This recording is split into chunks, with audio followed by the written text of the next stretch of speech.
सभी को नमस्कार। DElEd fourth semester CRT UP online classes में आप सभी का स्वागत है। आज हम लोग सोशल स्टडी के विषय के अंदर जो भूगोल विषय है उसमें जो भारत के प्राकृतिक प्रदेश हैं इसके बारे में आप सबों से बातचीत करेंगे। तो सबसे पहले हम लोगों को यहाँ पे भारत का एक जो भौगोलिक परिचय है उससे अवगत होना बहुत जरूरी है। तो भारत का जो विस्तार है वो कैसे है, भारत का क्षेत्रफल क्या है, इसके बारे में ये जानना बहुत जरूरी है। तो जैसे हम बात कर रहे हैं कि भारत की जो स्थिति है, जैसा कि हम सब जानते हैं कि भारत एक विशाल देश है और यह उत्तरी गोलार्ध में स्थित है। आप सब इस बात से परिचित होंगे कि जो ग्लोब है उस ग्लोब को हम दो भागों में इक्वेटर जो है वो डिवाइड करते हैं। तो इक्वेटर के जो ऊपर वाले जो भाग होते हैं वो नॉर्दर्न हेमिस्फीयर है, उत्तरी गोलार्ध, और उसके नीचे वाले जो भाग है वो दक्षिणी गोलार्ध, साउदर्न हेमिस्फीयर का। तो 0 डिग्री जो इक्वेटर जो लेटीट्यूड है उसके ऊपर के भाग को नॉर्दर्न हेमिस्फीयर और उसके नीचे के भाग को साउदर्न हेमिस्फीयर कहा जाता है। तो इस इक्वेटर से ऊपर जो है भारत की स्थिति है और यह उत्तरी गोलार्ध में स्थित है और उसका जो लैटिट्यूडनल एंगल है वो 8 डिग्री 4 मिनट उत्तर से 37 डिग्री 6 मिनट उत्तर अक्षांश तक और 68 डिग्री 7 मिनट पूर्व से 97 डिग्री 25 मिनट जो है पूर्व देशांतर तक भारत की जो भौगोलिक स्थिति है। इस मैप में भी आप स्पष्ट रूप से देख रहे हैं कि कैसे जो लोगों ने ये मैप में स्पष्ट रूप से डिवाइड किया गया है। और जो नॉर्थ साउथ भारत की जो बीच में जो डिस्टेंस है वो जो है 37 डिग्री 6 मिनट से लेके 8 डिग्री 4 मिनट के बीच में ये जो लंबवत लाइन आप देख रहे हैं इसकी जो दूरी है वो 3214 किलोमीटर है। तो इस प्रकार हम देख सकते हैं कि नॉर्थ साउथ जो भारत का डिवीजन की जो लेंथ है वो 3214 किलोमीटर है और ईस्ट वेस्ट जो डिस्टेंस है आप यहाँ देख रहे होंगे कि 2933 किलोमीटर है। तो और इसका जो अक्षांशीय विस्तार है, कहाँ से कहाँ तक किस अक्षांश में ये दूरी है, इसको यह इस मैप में स्पष्ट रूप से देख सकते हैं। और इसमें आप देखिए कि जो कर्क रेखा है, ट्रॉपिक ऑफ कैंसर जिसको कहते हैं, कर्क रेखा जो है 23 डिग्री 30 मिनट उत्तर में देश को लगभग लगभग दो बराबर भागों में डिवाइड करती है। तो कर्क रेखा जो है वो कहाँ किस किस राज्यों से होकर गुजरती है, इस तरह के सवाल, बहुत सारे सवाल बहुत सारे प्रतियोगी परीक्षाओं में पूछे जाते हैं कि कर्क रेखा किन किन राज्यों से होकर जाती है। इसको मैप में स्पष्ट रूप से आप देखेंगे कि कर्क रेखा किन किन राज्यों से होकर गुजरती है। कभी कभी इस तरह के भी प्रश्न पूछे जाते हैं कि ईस्ट से वेस्ट में जाने वाले राज्यों का क्या क्रम है, वेस्ट से ईस्ट में जाने से गुजरने वाली जो राज्य रेखा है ये उसका क्या क्रम है, किन किन राज्यों को होकर जाती है। तो ये आपके लिए एक बहुत अच्छा सवाल है, इसको आप अपने मैप में, एटलस में इसको खोजने की कोशिश करिएगा और उन राज्यों की पहचान करिएगा कि कहाँ से कर्क रेखा गुजरती है। अब हम बात करेंगे कि जो भारत का जो आकार है वो कितना बृहद है, कितना फैला हुआ है, इसके बारे में। जैसा कि हम सब जानते हैं कि जो भारत का जो भूभाग का जो कुल क्षेत्रफल है वो 32.8 लाख वर्ग किलोमीटर है और इसको अगर वैश्विक परिदृश्य से तुलना करें तो ये विश्व में भारत का के कुल भौगोलिक क्षेत्रफल का 2.4% है। और इस प्रकार से जो भारत है वो विश्व का जो है 7वां बड़ा देश है। और इस टेबल में भी हमने ये बताने की कोशिश की है कि 7वां बड़ा देश है तो भारत से पहले के जो 6 बड़े देश है वो कौन कौन है और उनका जो क्षेत्रफल क्या है। तो जैसा कि इस टेबल से स्पष्ट है कि सबसे बड़ा जो देश है वो रूस है और उसका जो क्षेत्रफल है वो 17.09 प्रति 10 लाख वर्ग किलोमीटर यहाँ पे। तो उसके बाद दूसरे नंबर पे कनाडा है, तीसरा नंबर पर संयुक्त राज्य अमेरिका है, चौथे नंबर पर चीन है, पांचवें पे ब्राजील है, छठवें पे ऑस्ट्रेलिया है और सातवें नंबर पे भारत है। तो इस प्रकार जो है भारत जो है विश्व में 7वां सबसे बड़ा देश है और भी इस तरह के जो 8वें नंबर पे कौन है, 9वें नंबर पे कौन है, 10वें नंबर पे कौन है, इसको आप खोजिएगा, सर्च करिएगा किताबों में, एटलस में। ये इस तरह के बहुत सारे प्रश्न पूछे जाते हैं कि टॉप 10 ऐसे कौन कौन देश है, तो उनका जो क्रम है ये इस प्रकार से है। और जो भारत की जो स्थल सीमा रेखा है उसकी लंबाई लगभग 15,200 किलोमीटर है। जो लैंड बॉर्डर जहाँ जिसको कहते हैं वो 15,200 किलोमीटर है। और समुद्री तट रेखा जो है अंडमान और निकोबार द्वीप समूह तथा लक्षद्वीप समूह के साथ मिलकर के 7,516 किलोमीटर है। इस मैप में स्पष्ट रूप से आप देख सकते हैं कि भारत के पड़ोसी राज्य कौन कौन हैं, भारत की उत्तर से दक्षिण के बीच की लंबाई कितनी है, और पूरब से पश्चिम के बीच की लंबाई कितनी है। इस मैप में ये सारी चीजें स्पष्ट रूप से दिखाई दे रही हैं, लैटिट्यूडनल। और एक और इसमें इस मैप में आपको एक लाइन जो नॉर्थ साउथ के रूप में डॉटेड लाइन है, जिसको हम मानक यामी-उत्तर कहते हैं, और ये कहाँ से गुजरती है, जो कि ये मानक समय रेखा है। और इस जो को हम सब जानते हैं कि जो ग्रीनविच लाइन है जो लंदन से होकर गुजरती है, और वो समय रेखा 0 डिग्री लॉन्गिट्यूड्स पे उसको हम डिवाइड करते हैं, पूरी दुनिया का जो टाइम मानक है उससे ईस्ट में और उससे वेस्ट में। तो 0 डिग्री लैटिट्यूड लॉन्गिट्यूड से हम समय का विभाजन करते हैं। इस प्रकार जो भारत की स्थिति है 82 डिग्री 30 मिनट्स लॉन्गिट्यूड पे ये रेखा जो है काटती है। इस पर भी बहुत सारे सवाल पूछे जाते हैं कि कहाँ से ये भारत की जो मानक यानी उत्तर रेखा है वो कहाँ से गुजरती है, किन किन राज्यों से होकर जाती है, और भारत में वो कौन सा स्थान है जहाँ पे हम समय का निर्धारण करते हैं। तो ये तो रहा भारत की स्थिति और आकार के बारे में एक भौगोलिक परिचय। और दूसरा जो एक महत्वपूर्ण पॉइंट है, ये बात जानना जरूरी है कि भारत और तथा विश्व, तो भारत के जो पड़ोसी हैं वो कौन कौन से हैं, भारत किन किन देशों के साथ सीमाएं साझा करता है, ये बात भी जानना बहुत जरूरी है। जैसा कि हम जानते हैं कि भारत जो है खंड, भारत का जो भूखंड है वो एशिया महाद्वीप के पूर्व और पश्चिम के मध्य में स्थित है, यानी कि दक्षिण साउथ एशिया में भारत की स्थिति है। तो भारतीय भूभाग एशिया महाद्वीप का दक्षिणी विस्तार है, और हिंद महासागर जो कि पश्चिम में यूरोपीय देशों और पूर्वी एशियाई देशों को मिलाता है, भारत को एक केंद्रीय स्थिति प्रदान करता है।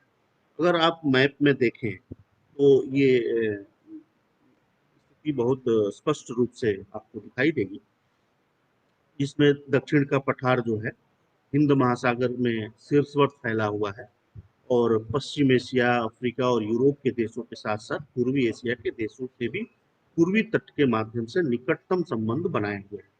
तो हिंद महासागर में किसी भी देश की तटीय सीमा भारत जैसी नहीं है, और भारत को इसी महत्वपूर्ण स्थिति के कारण एक महासागर का नाम इसके नाम पर रखा गया है। तो जैसा कि हम जानते हैं कि हिंद महासागर का जो जियो पोलिटिकल इम्पोर्टेंस जो है वो भी बहुत महत्वपूर्ण है। बहुत सारे व्यापारिक मार्ग जो हैं वो इसी महासागर से होकर जाते हैं। यूरोप में जाने के लिए हमको पहले अफ्रीका से फिर स्वेज कैनाल के थ्रू हम लोग यूरोप जाते हैं। ईस्टर्न एशिया के जो बहुत सारे कंट्री हैं उनके साथ भी हमारा जो व्यापारिक संबंध है वो हिंद महासागर के रास्ते से ही जाता है। इस पूरे महासागर में और उस महासागर के साथ जो भारत की भौगोलिक स्थिति है वो बहुत ही महत्वपूर्ण है। आर्थिक रूप से महत्वपूर्ण है, सामरिक रूप से महत्वपूर्ण है, और सांस्कृतिक रूप से भी बहुत महत्वपूर्ण है। बहुत सारे जो व्यापार और जो रूट्स डेवलप हुए हैं, तो भारत की जो पूरी दुनिया के साथ जो कनेक्टिविटी है वो इस महासागर के साथ की जाती है। और इस महासागर के जो पड़ोसी देश हैं हमारे, उनके साथ भारत के क्या संबंध हैं, इस पर भी ये बात भी जानना बहुत जरूरी है। इसलिए भारत के का जो हिंद महासागर है वो भारत के की जो स्थिति है उसके साथ साथ सामरिक स्थिति और जियोपॉलिटिकल सिनेरियो, जियोपॉलिटिकल स्ट्रक्चर, इन सब बातों को भी के लिए ये हिंद महासागर बहुत बड़ा महत्वपूर्ण योगदान है भारत के। अब हम बात करेंगे कि भारत के कौन कौन से पड़ोसी हैं, और उसके पहले ये भी जानना जरूरी है कि भारत में जो है वो 28 राज्य और 8 यूनियन टेरिटरी को मिला करके भारत है। तो भारत के जो पड़ोसी देश, भारत का दक्षिण एशिया में महत्वपूर्ण स्थान है, जैसा कि हम सब अभी मैंने बात किया। और भारत में 28 राज्य और 8 यूनियन टेरिटरी हैं। अभी रिसेंटली 2 यूनियन टेरिटरी लद्दाख और जम्मू कश्मीर बने। वो राज्य कौन कौन से हैं, उन राज्यों की राजधानी क्या क्या है, यूनियन टेरिटरी की राजधानी क्या है, ये सब भी आपको जानना बहुत जरूरी है। अब हम बात करेंगे कि भारत किन किन देशों के साथ अपनी सीमाएं साझा करता है। तो भारत की सीमाएं उत्तर पश्चिम में, अगर हम मैप में भी पुनः मैं मैप दिखाऊंगा, उत्तर पश्चिम में पाकिस्तान है, अफगानिस्तान है, के साथ उत्तर में जो चीन है, जो जो पहले तिब्बत था, अब चीन पे आधिपत्य कर लिया है। तो अब पूर्व में हमारी सीमाएं जो तिब्बत के साथ लगती है, तो उत्तर के जो उत्तर में लगने वाले जो भारत की सीमाएं हैं, उत्तर और उत्तर पश्चिम में, पाकिस्तान, अफगानिस्तान और तिब्बत और नेपाल के साथ और लगती है उत्तर पश्चिम में। और उत्तर में चीन, नेपाल और भूटान है। तो और पूरब में म्यांमार और बांग्लादेश के साथ, और दक्षिण में समुद्र के पार नीचे जो हमारे दो पड़ोसी राज्य हैं, देश हैं, एक है श्रीलंका और दूसरा है मालदीव। और ये भी बात जानना बहुत जरूरी है कि भारत और श्रीलंका के बीच पाक जल संधि और मन्नार की खाड़ी जो है, भारत और श्रीलंका के बीच में दो को डिवाइड करती है।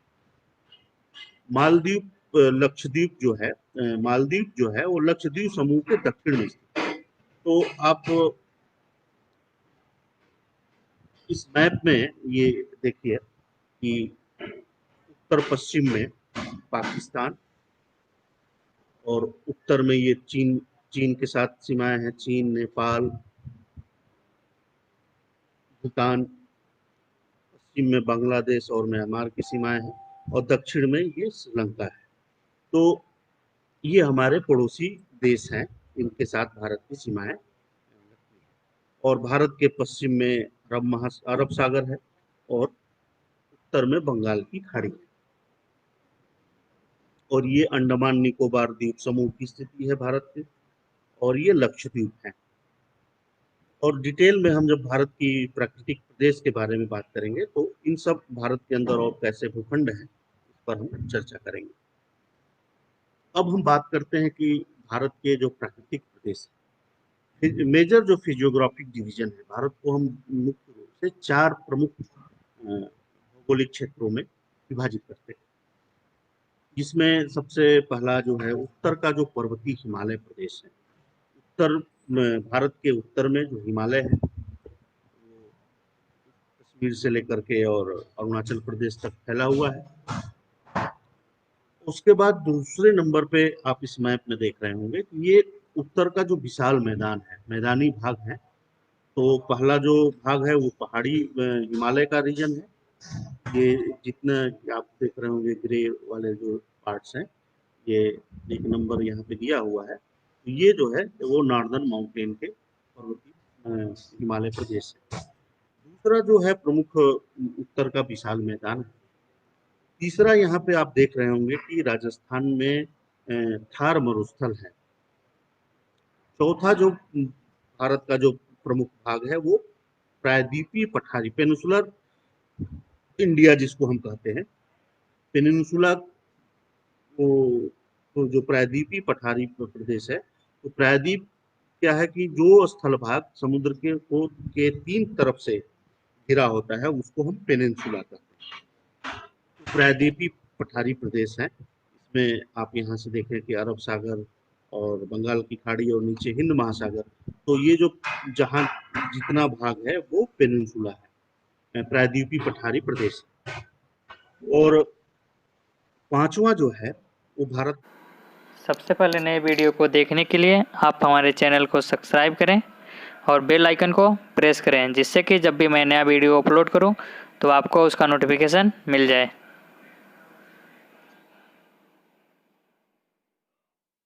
भारत का तटवर्तीय मैदान, कोस्टल प्लेन्स ऑफ इंडिया जो है, ये देखिए, ये पूरे जो अरब सागर गुजरात, महाराष्ट्र, कर्नाटक, केरला, ये पूरा कोंकण से लेकर कोंकण का रीजन, फिर मालाबार रीजन, फिर इधर देखेंगे कि तो तमिलनाडु, आंध्र प्रदेश, उड़ीसा, बंगाल। तो ये जो कोस्टल प्लेन्स हैं, ये पांचवा प्रमुख भारत का जो है प्राकृतिक प्रदेश। छठवां जो है भारतीय महाद्वीप द्वीप, जो जैसा कि अंडमान निकोबार द्वीप समूह और लक्षद्वीप समूह। तो ये इस तरह से भारत को हम फिजियोग्राफिक डिवीजन के रूप में, प्राकृतिक प्रदेश के रूप में 6 प्रमुख भागों में बांटते हैं, जिसमें पहला है उत्तर का पर्वतीय हिमालय प्रदेश, दूसरा है उत्तर का विशाल मैदान, तीसरा थार मरुस्थल और चौथा प्रायद्वीपीय पठारी प्रदेश और पांचवा है भारत का तटवर्ती मैदानी भाग और भारत छठवां है भारतीय महाद्वीप। अब इन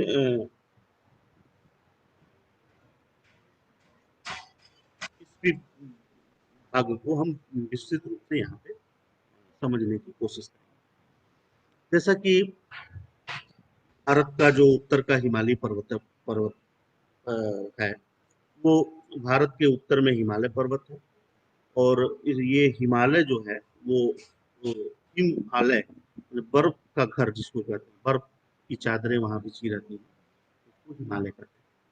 और हिमालय पर्वत श्रृंखला जो है अफगानिस्तान, पाकिस्तान, भारत, नेपाल, चीन और भूटान में फैली हुई है।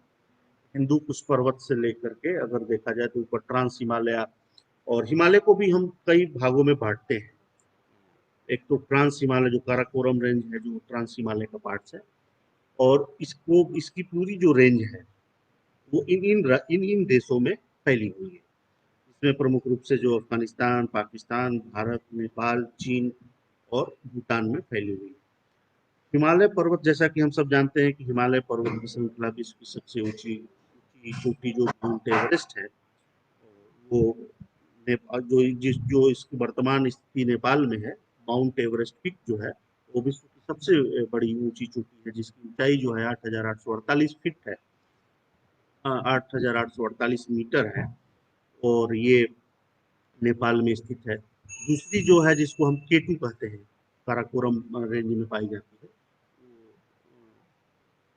और इसके अलावा केटू, कंचनजंगा जैसी चोटी भी हिमालय पर्वत में स्थित है, और नंदा देवी, इस तरह के बहुत सारे जो हिमालय के अंदर जो चोटियां हैं, प्रमुख चोटियां हैं, उनकी ऊंचाइयां हैं, उनको आपको जानना जरूरी है कि कौन सी चोटी किस किस हिमालय में पाई जाती है, उसकी ऊंचाई कितनी है। इस तरह के बहुत सारे सवाल पूछे जाते हैं प्रतियोगी परीक्षाओं में, और टेट जो टीचर एजुकेशन टेस्ट है या और भी जो भी प्रतियोगी परीक्षाएं, इसमें इन प्रमुख चोटियों के बारे में बहुत सारे सामान्य ज्ञान के सवाल होते हैं।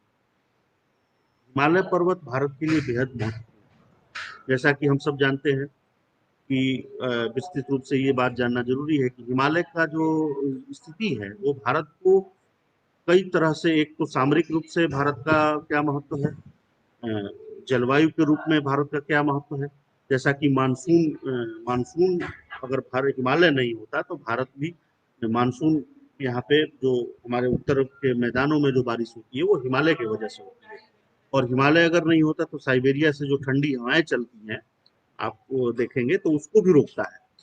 तो भारत के परिप्रेक्ष्य में हिमालय जो है बहुत ही महत्वपूर्ण रोल अदा करता है। एक तरह से वो दीवार के रूप में था। जब जब से 1962 में चाइना ने अटैक किया, तो ये मतलब उसके पहले तक ये धारणा थी कि भारत उत्तर में कोई भी जो विदेशी आक्रमणकारी थे वो उत्तर हिमालय को पार करके नहीं आते। तो एक तरह से भारत के लिए हिमालय जो है एक तरह से प्रहरी का काम करता था, वो रक्षक दीवार के रूप में भी है। और प्राकृतिक रूप से भारत जो मानसूनी हवाएं हैं वो हिमालय से जाकर टकराती हैं, फिर कंडेंसेशन होता है, फिर बारिश होती है, और वो वर्षा का जो विस्तार होता है वो उत्तर के विशाल मैदान में भी फैलता है। तो हिमालय का जो स्थान है और हिमालय की जो स्थिति है वो भारत के लिए ही बेहद ही महत्वपूर्ण है। जैसा कि मैंने भी अभी बताया कि हिमालय पर्वत भारत की मानसून हवाओं को भारत में रोकता है और साइबेरिया की ठंडी हवाओं से भी भारत की सुरक्षा। इसमें श्रीनगर, शिमला, मसूरी जैसे कई जो हिल स्टेशंस हैं वो उनका भी सांस्कृतिक आर्थिक रूप से बहुत बड़ा मैदान है। तो इसमें लेक्स भी हैं बहुत सारी, और उन लेक का भी, डल लेक जो है कश्मीर के अंदर, वो भी एक तरह से पर्यटन के दृष्टि से बहुत महत्वपूर्ण है। जो भी हिल स्टेशन है जहाँ बर्फबारी होती है, तो इस तरह के बहुत सारे प्लेसेस हैं हिमालय के अंदर जो प्राकृतिक रूप से भी महत्वपूर्ण है, सामरिक रूप से भी महत्वपूर्ण है, और पर्यटन के दृष्टि से भी महत्वपूर्ण रोल। इसके अंदर बहुत सारे जो तीर्थ स्थान हैं हिमालय के अंदर, जैसे कैलाश मानसरोवर है, अमरनाथ है, वैष्णो देवी है, ये सब जो तीर्थ स्थान है, ये भी हिमालय के अंदर स्थित है, बद्रीनाथ, केदारनाथ। तो ये जो पौराणिक स्थल हैं, हिंदुओं के जो तीर्थ स्थल हैं, ये भी सांस्कृतिक रूप से बहुत बड़ा भारत की एकता और अखंडता के लिए महत्वपूर्ण रोल अदा करते हैं। तो हिमालय को हम प्रमुख रूप से 3 भागों में बाँटते हैं, बृहद हिमालय, हिमाचल और वाह्य हिमालय। तो जो जो भी ये चोटियाँ हैं, या जो बृहद हिमालय, हिमाचल और वाह्य हिमालय का जो डिवीजन है, वो बेस्ड ऑन हाइट्स है। कि शिवालिक सबसे नीचे है, उसके बाद हिमाचल है, हिमाचल की चोटियाँ हैं। हिमाचल यहाँ कहने का मतलब केवल हिमाचल राज्य से नहीं है, हिमाचल की जो चोटी है वो कई राज्यों में फैली हुई है। उसके बाद जो है ग्रेटर हिमालय जो आता है, उसके ऊपर फिर आगे ट्रांस हिमालय, फिर तिब्बत का पठार है। इस तरह से हिमालय को हम 3 प्रमुख। अब हम बात करेंगे दूसरा जो प्रमुख प्राकृतिक क्षेत्र है, वो उत्तर का विशाल मैदान है। तो यह भारत की 3 प्रमुख नदियां, सिंधु, गंगा और ब्रह्मपुत्र द्वारा बनाए गए हैं। और नदी जो ये विशाल मैदान बने हैं, वो नदियों के द्वारा लाए गए बजरी, कंकड़, मिट्टी, धूल जो फैली है, उससे बृहद क्षेत्र का निर्माण होता है, और वो मैदानी भाग कहे जाते हैं। और यह विश्व का सर्वाधिक उपजाऊ और घनी आबादी वाला क्षेत्र है। तो जो प्लेन है, वो नदियों के द्वारा लाई गई मिट्टी, और नदियों से जो जल, और नदियों से आवागमन, तो इन सब चीजों से जो आबादी का जो क्षेत्र है, वो ह्यूमन हैबिटेट सेंटर्स के रूप में। और जैसा कि हम सब जानते हैं, नदी घाटी सभ्यता, नदी घाटी जो जो भी सभ्यताओं का विकास हुआ, उसमें नदी का बहुत बड़ा महत्वपूर्ण रोल होता है। तो चाहे वो जितनी भी नदी घाटी सभ्यताएं विश्व में आपको मिलेंगी, उसमें नदी का बहुत बड़ा महत्वपूर्ण रोल है। इसके पीछे ये है कि नदी जो है आवागमन का साधन है। नदी के द्वारा जल मिलेगा, जल से हम सिंचाई करेंगे, पीने योग्य भी जल मिलेगा सिंचित। और वो जमीन जो है ऑलरेडी प्लेन है, लेबल लैंड है, और उपजाऊ है, क्योंकि हर साल बाढ़ के द्वारा मिट्टियों का वो मिट्टी, नई मिट्टी आती है, फिर पुरानी मिट्टी फैल के कहीं और जाती है। तो इस तरह से तो नदी घाटी सभ्यता जो है बहुत महत्वपूर्ण रोल अदा करता है, तो इन मैदानी भागों में। तो जिसमें कि अगर देखें कि पश्चिमी मैदान जो पंजाब में फैला हुआ है, यह सिंधु और उसकी सहायक नदियों से बनाया गया है, और इसका अधिकांश भाग जो है पाकिस्तान में है। तो जो सिंधु नदी है, इसकी बहुत सारी ट्रिब्यूटरीज हैं, जो सतलज है, चिनाब है, रावी है। इस तरह से जो पंजाब 5 नदियां हैं, जो सिंधु की सहायक नदियां हैं, इन नदियों द्वारा से जो मैदानी भाग बने हैं, उसका अधिकांश भाग आज पाकिस्तान में है। तो और जो हमारा जो गंगा का मैदान है, गंगा नदी और उसकी सहायक नदियों द्वारा बनाया गया, इसमें हरियाणा, दिल्ली, उत्तर प्रदेश, बिहार, झारखंड, पश्चिम बंगाल में फैला हुआ। तो ये गंगा नदी में की जो बहुत सारी सहायक नदियां हैं, यमुना है, और भी जो गंगा की जो और सहायक नदी, यमुना की नदी, सहायक नदी, इन सारी नदियों का एक जाल होता है, एक नेटवर्क क्रिएट होता है, और इन नदियों सब नदियां आके गंगा में मिल रही हैं। यमुना जो है वो संगम इलाहाबाद प्रयागराज में मिलती है। इसी तरह से जो जितनी ट्रिब्यूटरी, जो ये मेजर 2 नदियां हैं, गंगा यमुना, और इनकी बहुत सारी सहायक नदियां आकर मिलती हैं। इनका जो कैचमेंट एरिया है, जहां जहां से ये बह के आ रही है, ओरिजिन से लेके और इनके नीचे तक बहने, जिस नदी में ये जाके मिलती है, के पीछे में बहुत सारा बृहद विशाल मैदान का ये निर्माण करती है। तो इसी तरह से जो तीसरी भारत की जो प्रमुख नदी है, ब्रह्मपुत्र नदी है, जो असम में फैला हुआ है, और ब्रह्मपुत्र उसकी सहायक नदियों द्वारा बनाया गया है। तो इसी तरह से जो दूसरा जो महत्वपूर्ण भारत का जो जियोग्राफिक फिजियोग्राफिक लैंडफॉर्म है, वो नदियों द्वारा बनाया गया है, जिसको प्लेन लैंड। तीसरा जो तीसरा महत्वपूर्ण जो डिवीजन है वो मरुस्थलीय भाग, जिसको मरुस्थलीय भाग है, जिसमें जो थार का मरुस्थल है वो भारत में मरुस्थल है, जो विश्व का 7वां सबसे बड़ा मरुस्थल है। इसी तरह से पहला कौन सा डेजर्ट है, दूसरा कौन सा है, किन किन देशों में कौन कौन से डेजर्ट है। डेजर्ट में भी जैसे एक होता है कि गर्म, hot desert and cold desert भी है। जैसे लद्दाख का जो रीजन है वो कोल्ड डेजर्ट है, और मरुस्थार जो है वो हॉट डेजर्ट है। इसी तरह से दुनिया में बहुत सारे डेजर्ट फैले हुए हैं। उनकी स्थिति क्या है, वो किस देश में है, उनकी उनका आकार क्या है, उनकी स्थिति क्या है, इस तरह के बहुत सारे सवाल आपको सवालों के उत्तर आपको खोजने चाहिए। जैसा कि जो भारत का जो प्रमुख डेजर्ट है वो थार है, जो राजस्थान में, और कुछ भाग इसका पाकिस्तान में भी फैला हुआ है। इसका क्षेत्रफल लगभग 2 लाख वर्ग किलोमीटर से लेकर 2,38,700 वर्ग किलोमीटर तक है। तो हर लैंड फॉर्म के अंदर बहुत सारे गतिविधियां एक दूसरे से जुड़ी हुई हैं। हिमालय का अपना महत्व है, मैदानी भाग का अपना महत्व है, थार का भी अपना महत्व है। तो ये जो भी एक तरह से कहें कि भारत जो है वो विश्व में या और भी एक महत्वपूर्ण देश है, जहाँ पे जितनी भी प्राकृतिक रूप से प्राकृतिक क्षेत्र हो सकते हैं वो सब भारत में मौजूद है। मैदानी है, पहाड़ है, पठार है, मरुस्थल है, तटीय भाग है, द्वीप है। तो जितने जिस तरह के भी फीचर्स हो सकते हैं वो सारे फीचर्स भारत में। चौथा जो है प्रायद्वीपीय पठार भाग।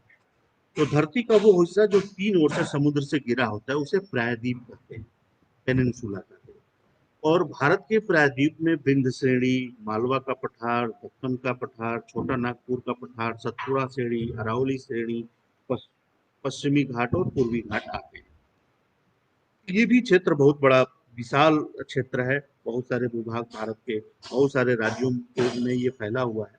मैप में जैसे हम लोग देख रहे थे, तो एक बहुत बड़ा एरिया जो है वो प्रायद्वीपीय पठार का है।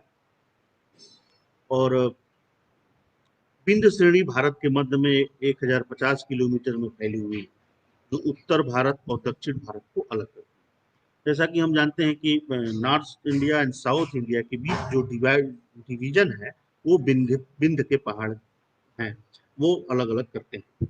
मालवा का पठार राजस्थान, गुजरात और मध्य प्रदेश में फैला हुआ है। इसकी औसत ऊंचाई 500 मीटर है। इसमें चंबल और माही जैसी नदियां हैं। चंबल, बेतवा, केन, ये सब मालवा के पठारी नदियां हैं, जो पठार से निकल करके मैदान की तरफ।